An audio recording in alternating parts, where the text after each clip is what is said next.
Good Erev Shabbos, everyone. In Parshas Devarim, Moshe Rabbeinu begins a recollection of much of Jewish history throughout the time of his leadership through the Midbar, and he begins by speaking about the Meraglim, and really the Chet HaMeraglim. Now that Chet, that sin of the spies notwithstanding, remember that these were really extraordinary individuals. These were the creme de la creme of the entire nation. And Moshe Rabbeinu tells us about the selection process. What specific qualities needed to be present in order for a person to be chosen, to be selected as the head of a tribe who would then represent that shevet by traveling into Eretz Yisrael. Moshe Rabbeinu tells us that they had to be chachamim unvonim. They had to be wise men. They had to be men of insight, of understanding. And finally, final clause, viduim l'shivtechem. What does it mean to be a yadua? So Rav Yaakov Kamenetsky says that it's really not so clear because the fact of the matter is two different midrashim translate this word in two different ways.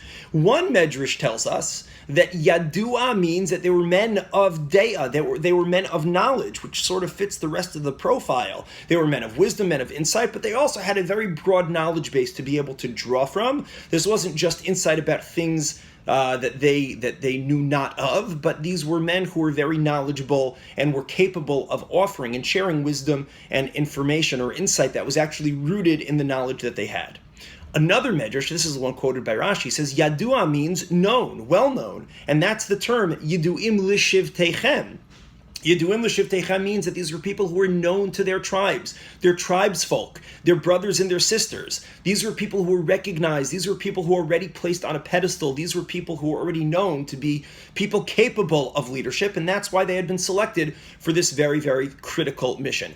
How much of a blunder it would have been to be able to put somebody in such an important position that even though he may have been very, very talented, but to not be recognized as somebody as such, all the second guessing and all the wondering if this was really the right person for the job, this had to be a person who was also known to others to possess the right qualities. I think specifically on Shabbos Chazon, when we're leading up to Tisha B'Av, we're really beginning the process that's going to culminate in Rosh Hashanah and Yom Kippur. We're beginning a process of tshuva. We're thinking about ways that we can hopefully bring back and restore the Beis HaMikdash so that we won't even have to celebrate or commemorate Tisha B'Av in the classical sense. And hopefully it'll be a very, very different type of holiday. And that, of course, begins the process by which we think even deeper and we scrutinize even more about tshuva and about who we are. So beginning that process, I think it's well worth our consideration of this notion of being a yadua. How interesting it is that there is this double entendre that exists within this very word.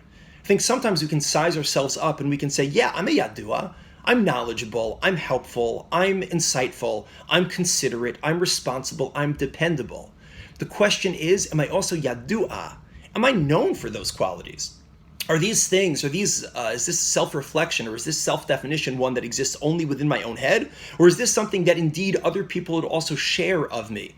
Absolutely it is the case that we cannot purely be people pleasers and we cannot only live our lives superficially, just ensuring that whatever external veneer of us exists in public is the way that we begin to define ourselves. But on the other side of the coin, sometimes it is very helpful and very healthy to try to view ourselves through the eyes of others. I consider myself to be in possession of these great qualities. Would others necessarily say the same? I consider myself to be responsible and dependable. Would others necessarily say the same? I consider myself to be polite and sensitive. Would others necessarily say the same? I consider myself to be warm and embracing and friendly and outgoing. Would other people necessarily say the same? Sometimes the ability to view ourselves through the eyes of others helps to really drill down into who we actually not only are as people, but what it is that we are giving to the rest of the world. What are the qualities that come to the surface? What are the qualities that we not only have buried deep down within somewhere, but these are actually the qualities that become manifest on the outside? How critically important it is when we start to think about teshuvah, what it means to be a yadua, that not only that we're in possession of those great and wonderful qualities on the inside, but that indeed others would say the same about us as well. Wishing everybody a beautiful Shabbos.